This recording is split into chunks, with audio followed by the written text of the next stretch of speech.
So for those who don't know, I am Keisha Thompson. I'm an artist and a producer, and I'm currently working for the World Reimagined with my on that says Senior Learning Program Manager, which basically means that I'm managing this wonderful, bodacious learning at the World Reimagined. And through doing that, I've been able to connect with this wonderful academic man who's currently in Birmingham, right? Is that right? I am, yeah, currently in Birmingham, second city. Best place in the UK. Yeah. Yeah.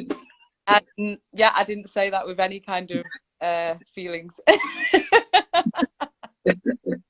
It's the youngest city, right, in Europe, apparently.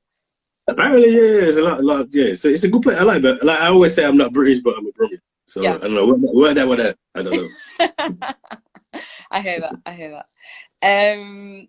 Okay, so just to give you a bit more context about the World Reimagined before we jump into this session in particular, we are an organisation that has set up very recently, and we are pushing to get the word out there around racial justice. We want to create a flamboyant public art conversation that speaks to history, that speaks to our joint history, and pushes us to think about some of the really tricky topics that we've seen not being dealt with very well over the past few decades in regard to race. And we want to make those tangible for people. We want to make it critical, and we want to make it celebratory. So we think that it's really important that we give everyone an opportunity to acknowledge what's happened in this country, how we're linked to the trade, the transatlantic slave trade, and then what we can do about that, how we can push forward and reimagine our futures and make it a progressive conversation. So there are going to be 10 public sculpture trails, 10 public sculpture exhibitions that will take place over 7 cities across the country in the summer. We're really excited that we've been able to connect with the artist Yinka Shonabare. He has designed this beautiful globe structure for us, and they're going to be reimagined and designed by really high profile artists like Labena Hamid, Zach Ove, Nicola Green, featuring alongside some community artists, and that will be ready and available for people to see across the country in the cities Birmingham, Bristol, Leicester, Liverpool, Leeds, London and Swansea. And then attached to that, where I fit in, is that we are also getting schools involved in that. So schools are going to be able to contribute to that by creating some smaller versions of these globes, but also they can respond via poetry. But the way that we want to connect with schools before they even get into doing anything creative is by giving them some really juicy information, going on a journey of discovery with us, so that they can then respond with the right kind of foundation. So we've created some resources that speak to primary schools and secondary schools that get into topics like Mother Africa. We think it's really important that schools understand a lot about African culture and the knowledge that has come from that continent before we even start talking about slavery. So that's why our first module is Mother Africa.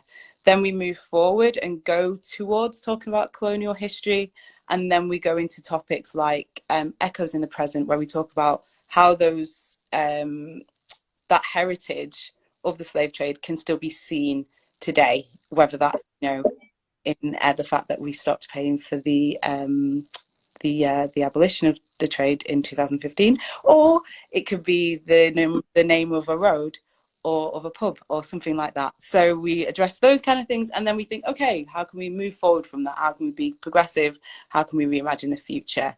So that's the shape of the program. I said that in like super duper like no time, because really I just want to take advantage of the fact that we've got an amazing guest here, Kehinde Andrews, who contributed to our resources, particularly on the topic of abolition and emancipation, via a video. We did an interview with you earlier on last year, didn't we? Talked about some of the things that we could explore. What is it that we think would be important for young people to understand?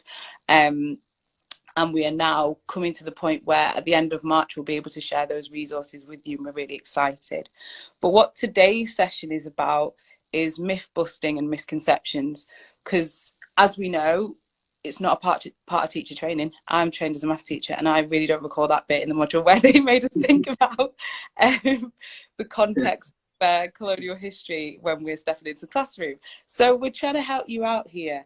Anyone that thinks that they're going to be making use of these resources or just connecting with the exhibition in general, this is a space for us to ask questions and confront some of those confusions that are really frustrating but very common. Okay, before we get into that, I'm going to hand over to yourself, good sir, to let us know a bit more about you, because you are very high profile. I'm very excited that you're even speaking to us right now. So, I'm just a person from Brom. That's it, man from Brom. That's the whole intro. No, so I'm a professor of Black Studies at Birmingham City University. So we have the first Black Studies program there. Masters as well, for anybody's interested in coming to do a Masters and undergraduate. I also do community stuff. So we've got the Ramby Organization of Black Unity, a website called Make It Plain, which I posted today actually, because at 9 o'clock on BBC today and tomorrow, I'm part of a TV show called We Are Black and British, which put together a group of us with very different opinions, so really different opinions, to discuss the state of Black Britain. So yeah, tune into that at 9 o'clock if you got nothing else to do. But yeah, that's me. So that's all I'm doing today, preparing for that. Thank you. So humble. Okie dokie. So the first thing that I wanted to just throw into the mix, and this is the way we're going to do it, guys. I'm just going to be throwing like statements, provocations at Kehinde, and he's going to come back to me with all of his knowledge. So the first thing I'm going to say is Africa is a continent, not a country. What's your experience of that? I mean, it's just the way that Africa is in the imagination, really the white imagination, it is a country. And even if you think about it, actually, one of those myths to bust, and in the book I just wrote, The New Age of Empire, I do deal with this, the African slave trade, right? And there is this, all the time you hear like people, well, you sold your ancestors. Well, that's only if you think Africa was just one place, right? Actually, it's a massive continent, hugely diverse. And what you found was actually prior to Europe coming into Africa, there wasn't really a conception of Africa as a place. There was different kingdoms, there was different ethnicities, there were different groups. So what people would tend to do actually when they sold people into slavery was it would be other people, right? It wouldn't be the same because they didn't see themselves as the same people, right? This kind of idea that we're all just one group block of people, it really is a European idea, and it's really dangerous, and a myth that needs to go, I think.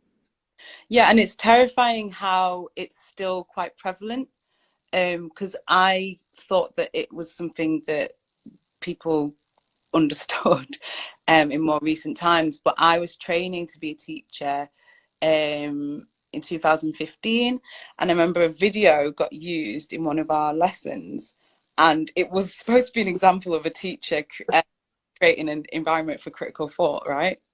Extremely ironic, because the question that she put to the class was, is Africa a free country? Really? Yeah. I was like, I remember just sat there and I just started shaking. And then like the teacher switched the video off and was like, oh, what was great about this lesson and what was it? And I was like, I'm sorry. Why are you using this video? And they were like, what? I was like, what that woman just said in that video is nonsense. I can't believe that she just said that to a class, that was recorded, that's being disseminated, that this is now being used here, and we're not going to address the massive misconception that was in that video. I was like, I want to burn that video. It's ironic though, because Africa has too many countries. It's funny because Africa has loads of countries that actually those are also a complete creation of Western imagination, right? Like, where else will you find so many straight lines on a map? They've just carved up different people. Like, Europe created all these countries and then it ignores the fact that there are any countries at the same time. It's insane. Right, so that's that first juicy one out of the way. So basically, everyone, Africa's not a country, if you didn't know. So the next one, this is interesting. In our resources, we've been working on a definition for the transatlantic slave trade. We think that it's important that young people can get their head around it in a very pragmatic way, kind of understanding what the word trade means in that, what the word slave means in that, the geography, the linking of all of the countries, because you're saying so often it gets thrown around, and the UK manages to do a really good job of not involving itself in it, like kind of describing it, but not kind of allowing us to make that link between, okay, what was happening in Caribbean and in America links directly to our empire, like the way that our infrastructure is here, the wealth that traveled here, and embedded itself and created the power structures that we still see today. So we're really trying to create a definition that showcases that. But in that conversation, we've also another phrase, which was transatlantic trafficking of enslaved Africans. And some people have said that they prefer that phrase being used as opposed to the transatlantic slave trade. So I'll just say it again, it's transatlantic trafficking of enslaved Africans. What do you think about that? Do you think the transatlantic slave trade is a problematic phrase? What do you think about this other phrase with trafficking? Yeah, I mean, the problem is like the way that we talk about it, there's no slaves, right? Like they were enslaved people. Like, and I think this is such an important myth to break, is that every stage we resisted 100%. In Africa, actually, resistance was fierce. I mean, there's a reason why you have these slave castles, the enslaved castles on the edges of places like Ghana, and then eventually Europeans just start docking the boats off the shore because there was so much resistance. They wanted to have plantations on the African continent, but couldn't do it because the resistance was so fierce. There's resistance on the boats, there's resistance on the plantations, there's resistance everywhere. So there is no such thing as a slave. There's enslaved people. And when you just say something like the slave trade, it makes it sound almost like it's not, like just like normalize it, right? So it is really important to not do that, to put us in the picture. We're people, we're human beings, we're enslaved Africans. And yeah, I mean, trade is a misnomer. So yeah, transatlantic. What you said sounds a bit hard to remember. I'm not gonna lie. It's a lot of words. So it's transatlantic trafficking of enslaved Africans. Yeah, I don't think it's going to catch on. It's too long. But I don't know. But we need to have something else, because the transatlantic slave trade is. And do you know what? But to be fair, in a lot of the literature, they don't even use that. They actually just say the Atlantic system or the Atlantic trade. Like they just completely whitewash the whole thing. So, I'd go with transatlantic trafficking. You'll see it. That's a much more accurate description of what we're talking about. And when you were working on your books, were there any kind of phrases or words that you really grappled with and you had to like interrogate and decide, oh, this is what we're using, or this we're never going to use that word or that phrase? So definitely like referring to people as slaves, that come out straight away, enslaved Africans. Slavery, I think I just had to use this because it's just such a. I probably use transatlantic slavery not really wanting to, but just because it's something people recognize, right? Yeah. That'd be the one where I'd say, actually, no, I think there also needs to be a different. What's happened now with slavery is you get modern slavery. And modern slavery is not anything to do with transatlantic trafficking of enslaved Africans. I'm trying to use it, but actually, when you use it, it's all right. It's nothing. It's not related. They're not the same thing. They have no historical connection. And so it probably is better to have a different word. People have used things like Ma'afa, Mangamizi, but we have to be able to separate it out because the way that slavery is talked about today is very, very, very different. It's a completely different thing to what we're talking about in the past. Mm-hmm. Okay. And you met with one of my colleagues last week when we were all in Birmingham, Kiri, and I don't know if she mentioned this to you when you were talking, but something that she's definitely brought when we've been discussing important misconceptions to approach whilst doing this work is the idea of genocide. So she was saying the enslavement of Africans for the purposes of, we know, of harvesting cotton and all of the sugar and coffee and everything like that, it gets talked about in such a way that's so clinical that it doesn't allow us to consider the experience, the human experience of those people, and that it was genocidal. What do you think about that? Yeah, no, but this is the area where actually genocide isn't a term which is usually applied to black and brown people. Like, if you actually think about where the term genocide comes about after the Holocaust in Europe, and then just imagine you have a system which is 1492, when Columbus sails the ocean blue. Genocide, the first thing they do, like the largest genocide in human history is the Americans, where it's about 65 to 70 million people are wiped off the face of the earth. I mean, it's a like they literally clear the earth of the natives in the. I mean, my family's from Jamaica. There no natives left in Jamaica. Like,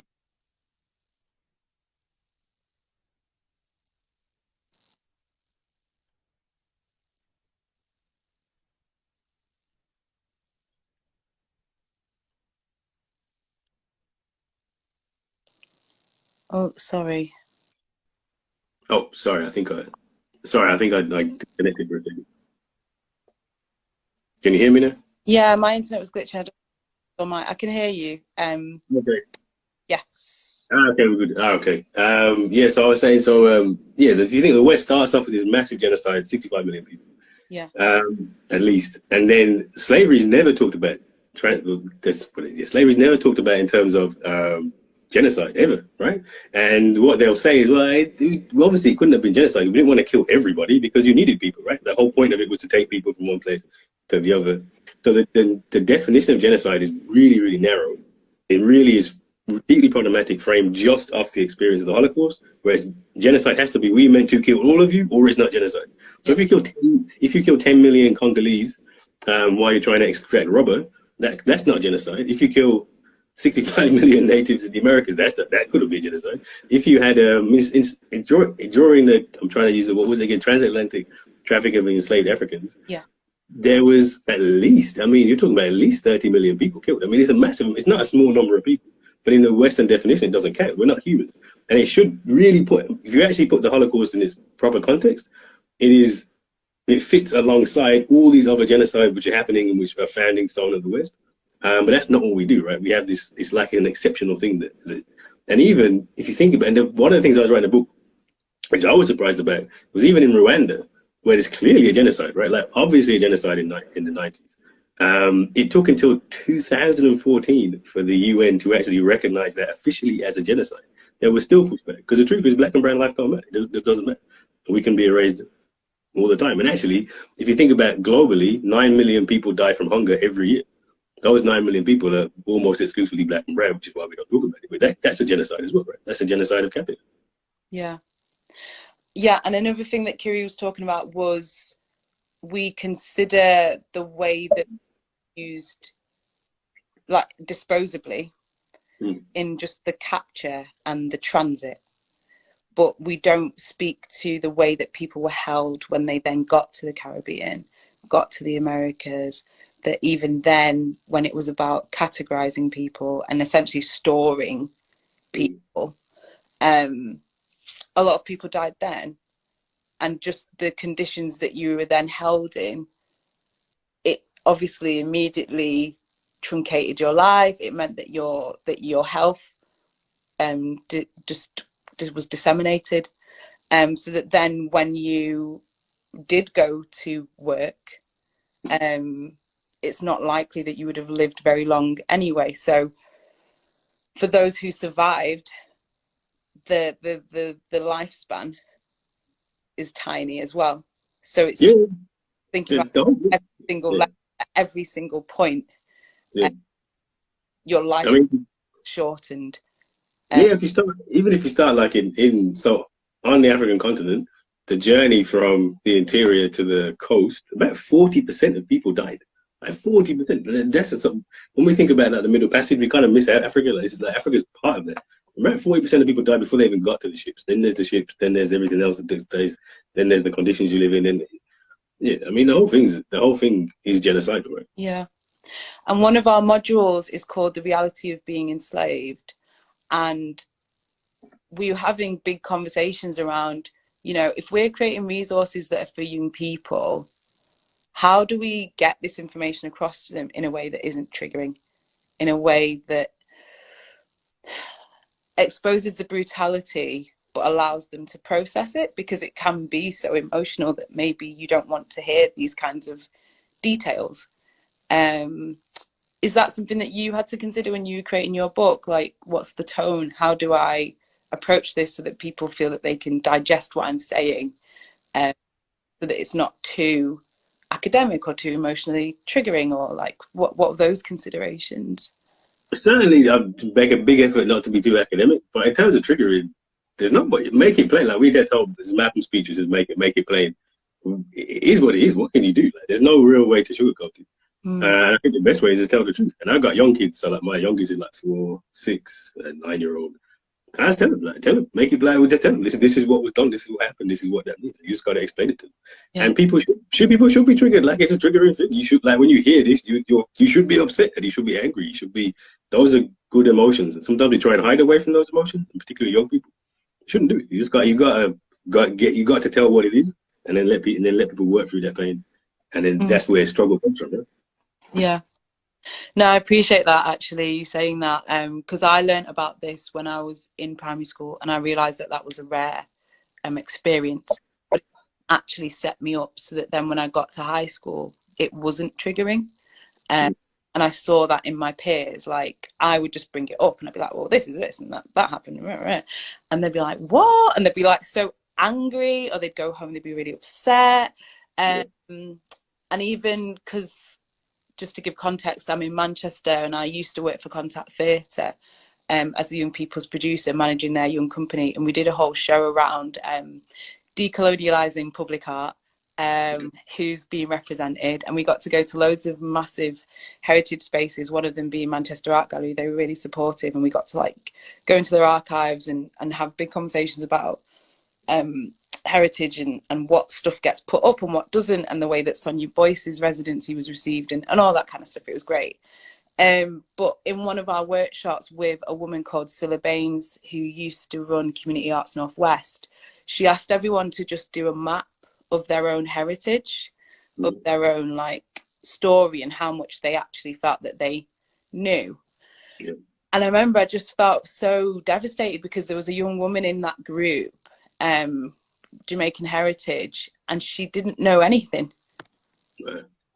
In that session, we'd confronted the fact that, you know, she knew probably like 2 generations back, and then just nothing. And that conversation just wasn't had. When she tried to delve into it, it just, no one wanted to have it, or it was too painful or whatever else. And she felt motivated to go back and ask those questions.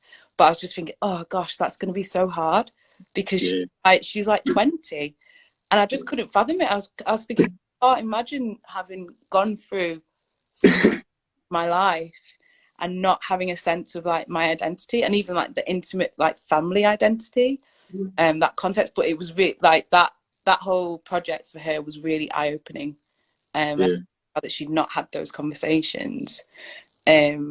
But if you point to, there's a psychologist in America, William Cross, who talks about like a process of like understanding your blackness, and it says like the first, like a lot of people are in this pre-encounter phase where they haven't really thought about anything like that, and then something happens as an encounter.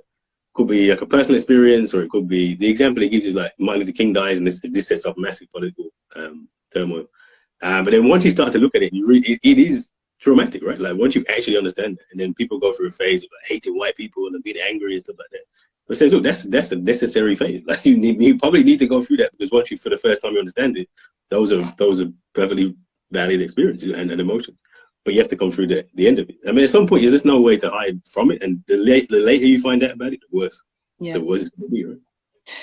So just to tap in what you just said then, of that phrase that a lot of people go through, of hating white people, and I know some people will hear that and they'll be like, oh, what does that mean, or whatever. And I think it really taps into this dichotomy of when something is racist or racialized, and when something is like structurally racist.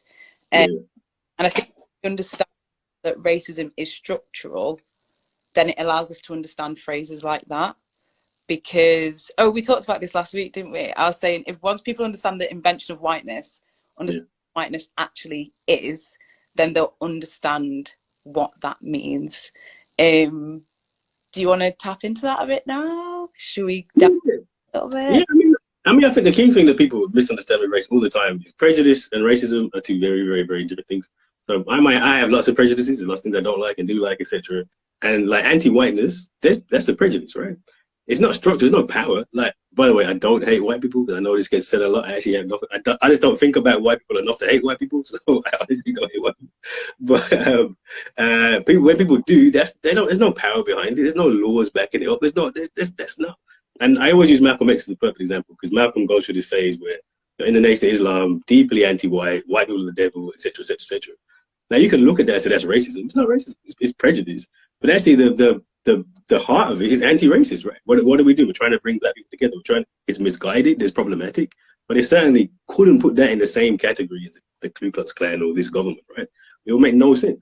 And so what I always talk to people about with this anti-white prejudice is this thing, like if your focus is on hating white people, your focus is on the wrong place, right? It is actually on whiteness. Like, and this is what we need to do. We need to step away from whiteness. Everything should not be framed by whiteness. So that's my argument is always like, you just shouldn't have the time to hate white people. It's not a productive thing to do. But it definitely isn't racism. They're very, very, very, very different things. Yeah, exactly. Because you can refer to someone's perceived race or what you know of their ethnicity and make like a slur or make a judgment or a comment, but that's a racialized situation. As you said, there was no power attached to it.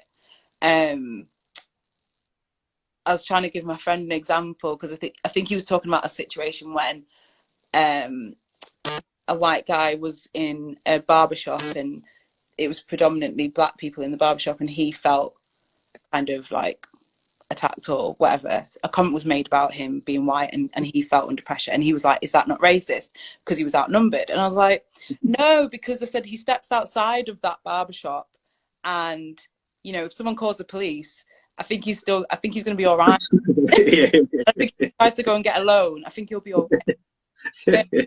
If he goes to the supermarket, he might not get followed. Do you know what I mean? So I was just like, like he had an incident in a barbershop, but he steps outside and society will uphold him and afford him certain privileges, or for some people who don't like the phrase privilege, moral luck.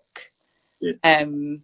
But it's not about these isolated moments of judgment. That's not racism. But if you live in a society where your race affords you a certain level of ease, then that's what we're talking about.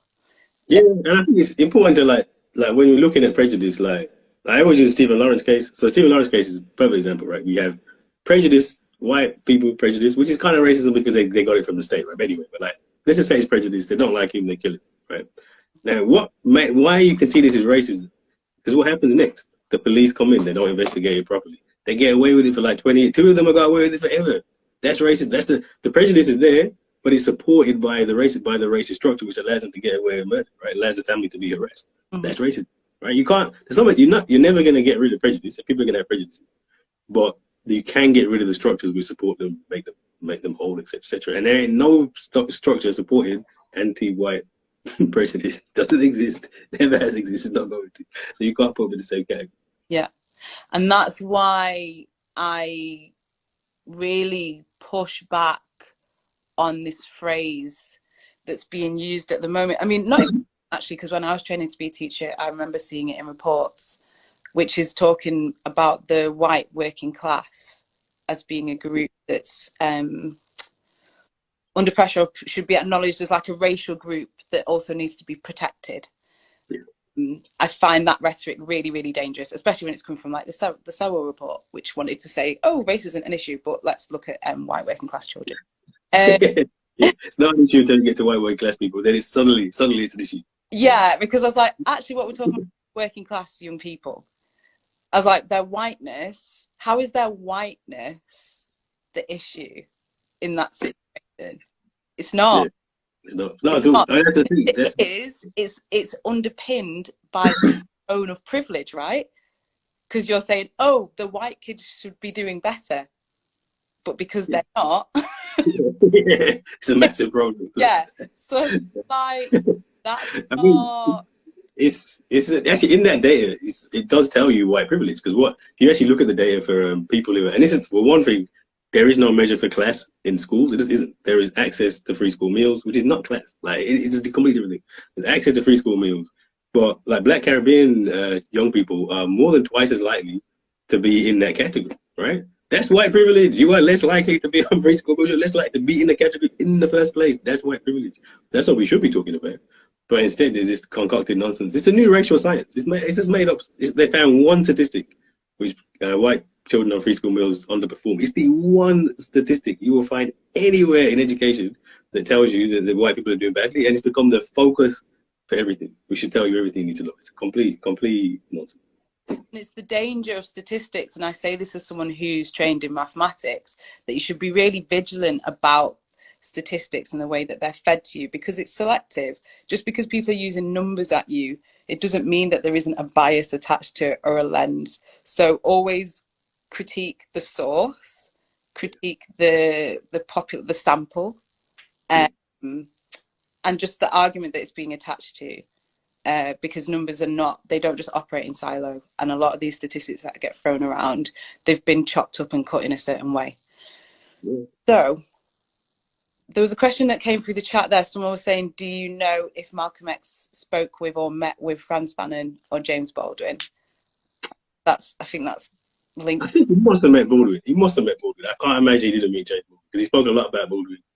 I would assume he did. I don't think he ever met Fanon. I think Fanon was a bit early. When did Fanon die? I don't think he met Fanon. I would expect he met Baldwin. They had a lot of good things to say about Baldwin, actually. James Baldwin was one of those. I mean, James Baldwin wasn't really in the Malcolm scene in the overturn the whole system thing, but he was certainly one of the more vocally critical scholars. In fact, is there a debate between them? I don't know. I think they've been on. I think they were. I listened to a lot of Malcolm, so it all gets confused. I'm sure they were on the same TV show at one point. I don't know. Don't quote me on this, but I'm 100% certain. And yeah, they did though, because Baldwin wrote a whole book about it. Medgar Evers, Malcolm, and was it King? No, it wasn't King. It was a third person, and he mentions Malcolm a lot. Yeah, they definitely had a relationship. Cool, thank you. What do you think about the phrase BAME? Actually, if you go to Make It Plain there, but www.make-it-plain.org, one of the posts on there is called "I am not your BAME person," and as my BAME, there's no utility for that term. That is a. If you actually look, it's interesting because part of it has come from community. Like, look, we need some word to represent all of us, right? Because it's not just Black people in the country. There's Asian people, there's other people who are racialized as well. But if you look at what it's just become a way to essentially ignore most of the problems, lump everybody together. Look at the statistics. Talk about statistics. You put BAME into a table, and things start to look a bit better. So schools, for example, BAME, there's no difference. If you just took white and BAME, it's about the same. But what it does is ignores the really, really, really stark differences. And there are really stark differences between different groups, migration patterns, class in different communities, etc., etc. And it's just not. Yeah, it's not something we should be utilizing at all. Really. Yeah. Arts are an organisation that pushed for it to not be used, and they released a statement. I think they called the whole campaign like BAME over. And I saw a lot of theatres and cultural organisations, just because that's the background that I'm coming from, in 2020 state quite publicly won't use that phrase anymore. And for a lot of them, it had come through via funding and having to report on ethnicity, ethnic diversity. But as we know, it just becomes very problematic. It becomes very lazy. And it's just very offensive, as you said, to just homogenize people. But I always find it quite hilarious as well, just the kind of, when you break it down in terms of what it represents, it just shows the asymmetry and the care anyway. So it's like Black, it's just the colour. And then Asia. So it's like, okay, well, you're going to give that some, like, you're going to at least acknowledge the and then just minority ethnic, just like everyone else.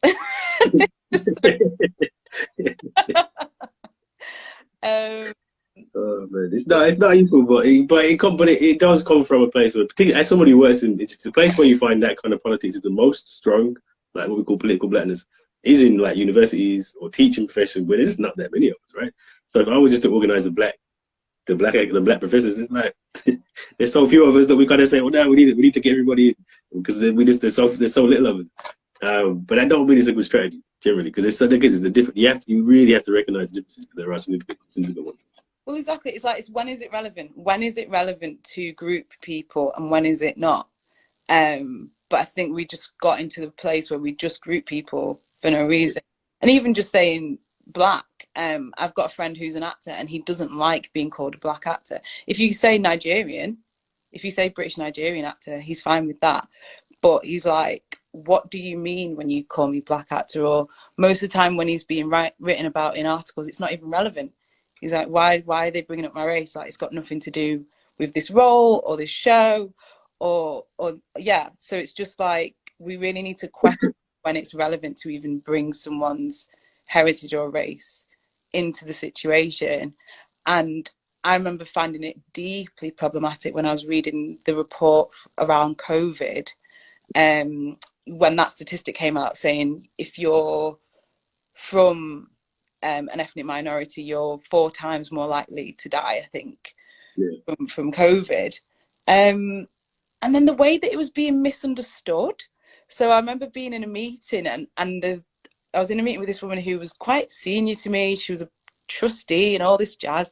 And she was like, oh, my neighbours aren't wearing masks and they're Asian and I'm wearing my mask. She was like, I'm doing them a favour because they're more likely to die. And I was thinking, we're like biologically more. I was like, it's not biological. It's like homogenizing a whole group of people who are not white and just thinking, oh, they're just inherently, just through their DNA, just more susceptible to COVID. That's the way that she's digested that information. And I was like, that's just so dangerous. But that's not. But honestly, in medical profession, that's what they do all the time. Because because look, it's the COVID thing with the deaths should be blindingly obvious. Like black. Well, this is an area we say black and Asian people, racialized people in this country are there's a massive ethnic penalty in pretty much every illness, cancer, diabetes, overweight, everything, right? So if you got an illness that affects people who have pre-existing conditions, of course you're gonna kill us. It shouldn't even be a surprise. Everybody's surprised. We all live in inner city areas as well, so people like to catch it. Most of us do public facing jobs. It was so obvious that this was going to be the case that but the surprise everybody had, like it never happened. Like nobody paid any attention for the last 50 years. Honestly, and then the biological stuff around. It was vitamin D. It was all vitamin D. Oh, we haven't got enough vitamin D. It had nothing to do with vitamin D. It's about racism. That's what it's about, straight up. But people can't accept it. And then the other problem with BAME, I didn't mention before, is just that it just focuses white. It makes whiteness the norm, right? You say anytime you say BAME, you're saying white is norm, and it's a trap you don't want to fall. Yeah. One thing I've started doing in my anti-racism training, there's a whole section that I do around language, and I was only willing to put the phrase people of colour in my little diagram if it was accompanied by the phrase people of whiteness. Okay. Yeah. And whenever I'm running a session now, I'll always get someone go, is that a joke? What is that? What's that one? People of whiteness. And I'm like, oh, how does it make you feel? Uncomfortable. And I'm like, yeah. And I'm like, oh, that's how I feel. Because I'm getting bandied together with a whole bunch of people and basically being defined by being not white. I feel like it may as well just say not white. Yeah, that's the thing, though. Nobody wants to say not white, but they want to say babe. Well, it's the same thing, right? So I was like, so this is a phrase that bandies everyone who's white together. And if that feels ridiculous to you, then maybe we should not use those kind of phrases anymore, right? Yeah. So it's useful. It's so useful. But it's been really great for like having conversations just whiteness. I don't know is it a phrase that you've come across before? I've never heard it before. I might start using it. I'm still that one. You're very welcome. Okay, so here's one that I really enjoy listening to you talk about. The figure that we get told, and you'll know it, I don't know off the top of my head, the bailout figure.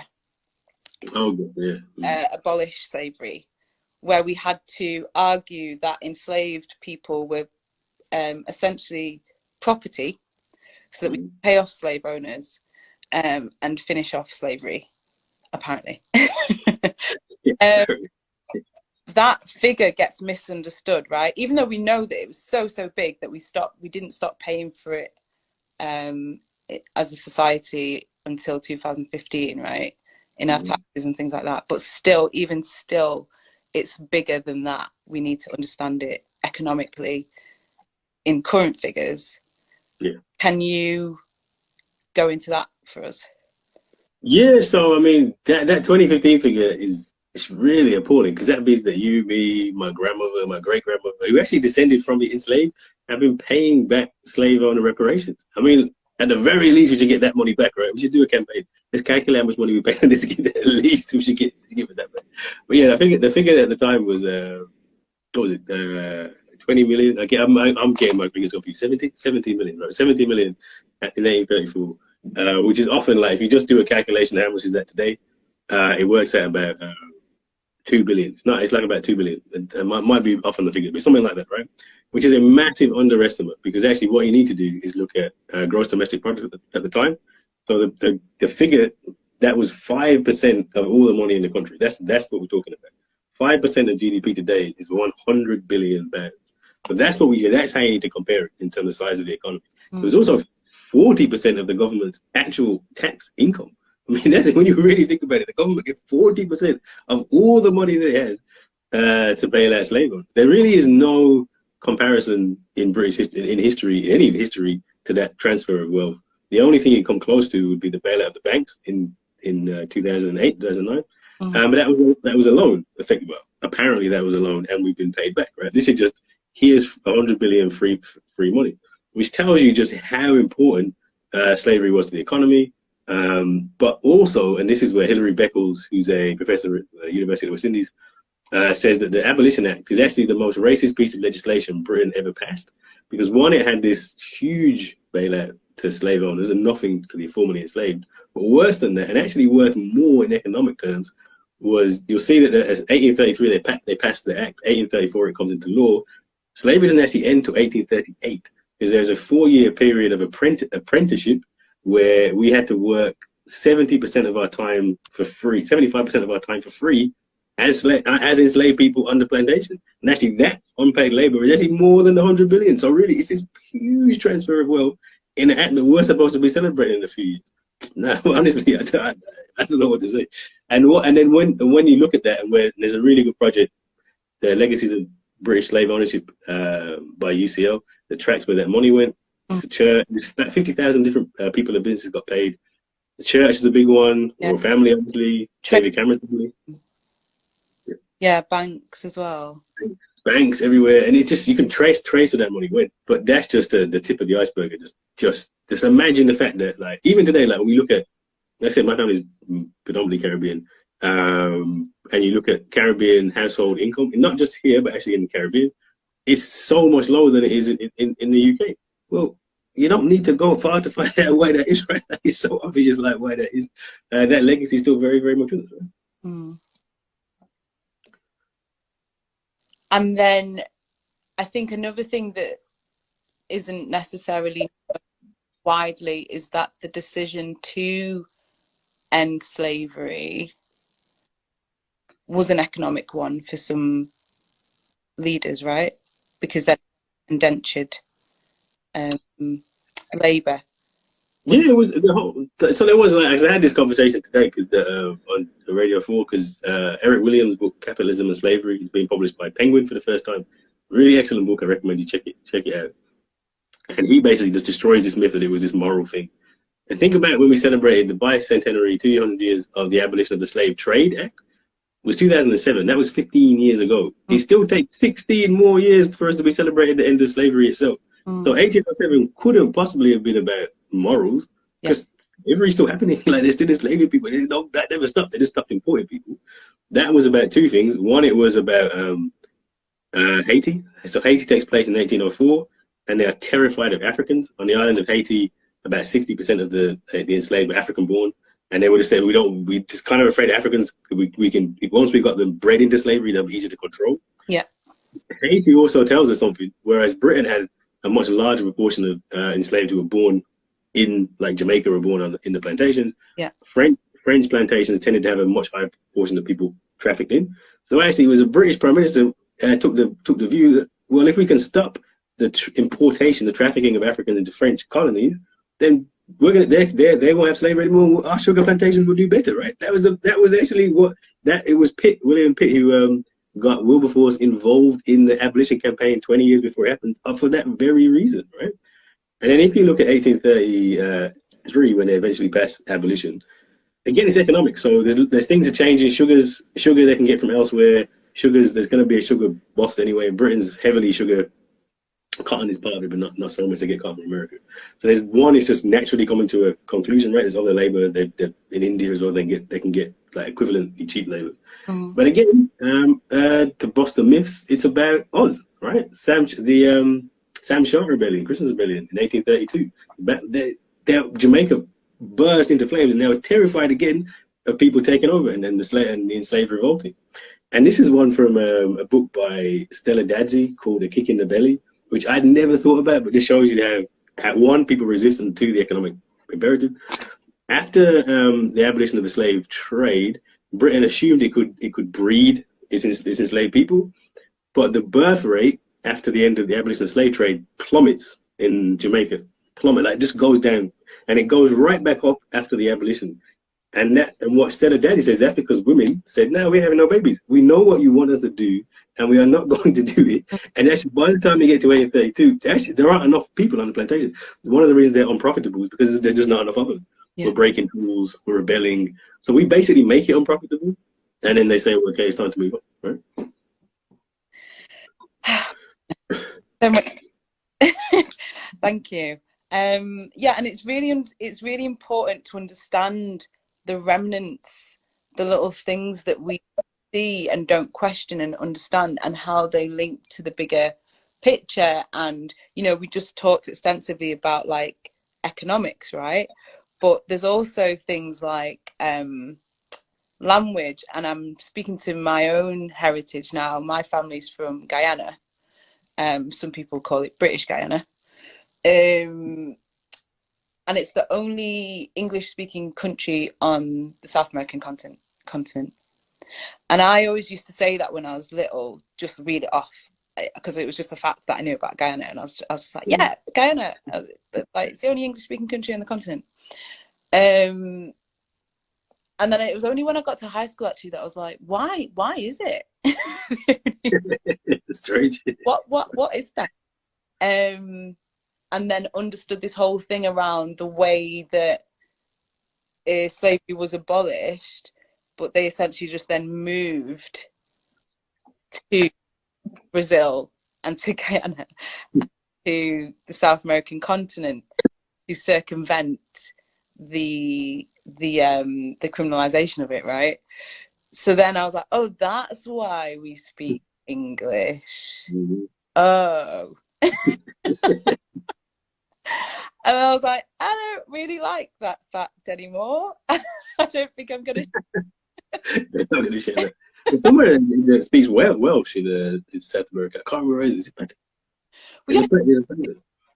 My name was Welsh, apparently. Keisha, she said it's little bird in Welsh. I was like, I wouldn't dispute that. Do you know what? I was like, I did one of those DNA test things. Lord knows why. I've written a play around it, so I've got it.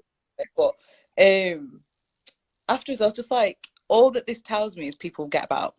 All that it tells me is people move or have been displaced. It doesn't tell me much else. It's really tricky trying to explain sometimes my blackness to people, because I'm like, okay, look, yes, I'm South American because geographically Guyana is on the continent, but I would say I'm more Caribbean because culturally I know that we were linked to that whole like colonial history, and we speak English, and there are more Caribbean countries that speak English, and we all know why. But I actually know that my heritage is West African, because I know that the African heritage would have come from that movement of people, but I can't actually identify which country that is, and I just have to chill with that, and that's fine anyway, because a lot of those countries are defined by like colonial lines and that. So I fine. But I was just like, I know that my ethnicity goes back to West Africa, but I know that culturally I'm linked to this part of the world, and blah blah blah. So when I say Guyanese, I really know what I mean. I know what I mean, but it's very hard to explain. Yeah, and it just takes a lot of conversations and research and emotional processing to be able to then stand and articulate your own heritage to people sometimes. Yeah. I just say black and then we know. We go. Yeah, like sometimes I'm like, can I be bothered? No. I'm not going to get into it. Okay, so there are some questions in the chat I'm going to try and answer. Someone has said, is being white, if you are white, does that inherently mean that you are racist, essentially? Sorry, my phone. Is being white eternally mean you're a racist? It's not that straightforward. Like, look, I mean, again, this is what I always say. Like, racism is not an individual problem. We think about we always address racism as always an individual issue. It's not, right? All of us, even myself, we contribute to a system which has racist outcomes, right? We contribute to the racist system, all of it, every single one of it, in some cases. And then, you know, because I'm black, that means I'm also a victim of it as well, right? But that's the always thing about it. It's about systems. It's not about individuals and blaming individuals. Yeah. But as an individual, you do have a responsibility to change things, right? To do things different. And I would say that this is not. I know, but watch We Are Black and British tonight. You will find black people spewing out some really racist stuff, right? So it's not something we should just for white people to do. Yeah, absolutely. Someone says, what if you look white, but you are black? Does that, I think it's an extension of the other question, does that make you racist? But again, we're saying, you know, racism is about the structure and it's not an individual thing. But I suppose that question could push us to talk a little bit around passing and fluidity of identities and the privilege in that, maybe. I don't know if there's anything you want to reflect on with that. I mean, it's interesting because there are, like, one of the things that comes up a lot, obviously, is light skinned and there's different ranges of, and there's people who are very, very light who are black, right? And when we say, and when we're saying, well, how do we define black when you've got people who look white but are black? It really is just about, like, you know, I can't tell the story of me personally without Africa, without through character. It's not possible. It's impossible, right? Mm-hmm. But if I look lighter skinned than I did look, and I could pass for white, that would give me the option to do that. But I wouldn't have to do that. And I think what I always say to people is blackness is a choice, right? It's something you say, look, I'm committed to this. I feel that heritage is important, and I will join that political movement. And there are plenty of dark-skinned people who are as anti-black as possible, right? There are plenty of really, really light-skinned people who are really pro-black. So for me, blackness is not about shade. It's about actually what's your commitment. What are you committed or not committed? And that's it. And then the shade thing is not. I mean, obviously it matters. There's issues of colorism. Yes. But in terms of blackness, that's not how you define it.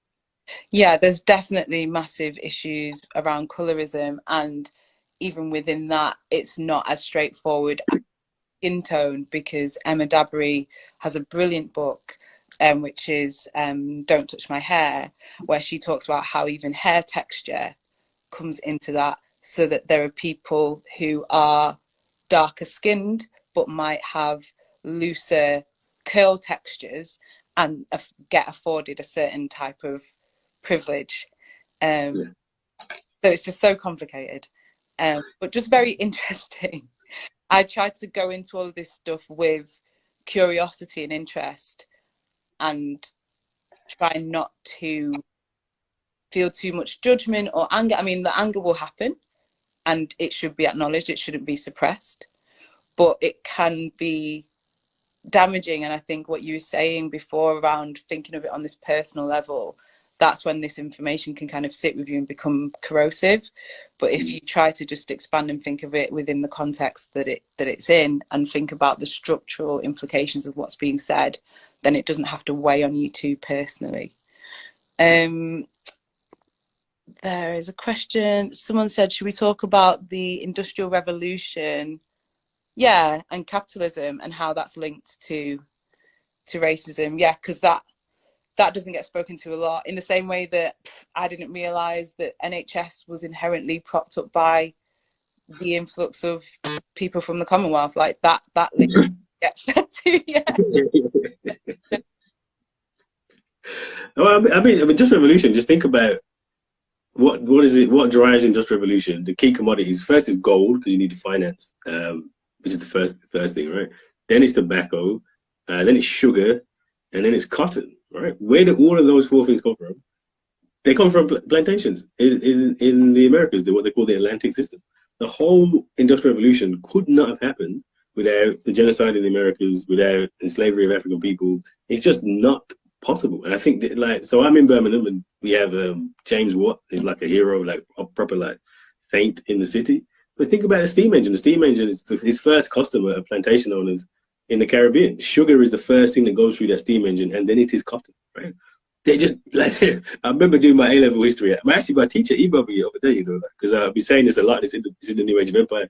We were doing I did the Industrial Revolution A-level history, and they basically just teach you the white people are great version of history, where it is there are lots of science, lots of investment, people worked hard, and look at that, you had the Industrial Revolution. So I just asked the teacher at the time, and I didn't know really the detail. I was like, well, what about slavery? It seems like this must be related somehow. It's at the same time. I don't know, maybe. And the teacher's response was, that's not in the textbook. Let's never talk about this again. I was like, oh, okay. I got the message. I wrote my essay on like, white people are great, got A, you know. But then I started reading, right? And it's, but really, so that's the version we still tell. But now I go to school and tell that. It's always the same. That's what we learn about canals. So we managed to teach industrial revolution in this way, which should be impossible because it literally cannot happen without slavery and broader colonialism. But unfortunately, that's the narrative that's still there. Okay, we are hurtling towards the end. We've got 4 minutes left. There are loads of questions in the chat. Thank you so much for everyone that's been engaged. There was no way we were going to be able to tap into everything. And yes, I think someone's asked if this is being recorded. Yes, when I end this, I'll be able to download the video and we will be sharing it retrospectively for anyone who wasn't able to join us. I'm going to try and squeeze 2 things in. The first thing I'm going to just throw at you is the word Timbuktu. Thoughts on that? Timbuktu, I mean, the point where Timbuktu had this massive library in I want to say University of St. Corey, but I could be wrong. So like, I'm getting tired. But Timbuktu had this massive library in the 15th century. There were more books in this library than there were in Europe. Like, just really think about that. There were more books in one library in Timbuktu than there were in the entirety of Europe. This is one of the major myths to get out of your brain, is that the West and Europe and white people are at the top now. This has not always been the case, and in the 15th century, it was definitely not the case. Probably the only place in the world in the Dark Age was Europe.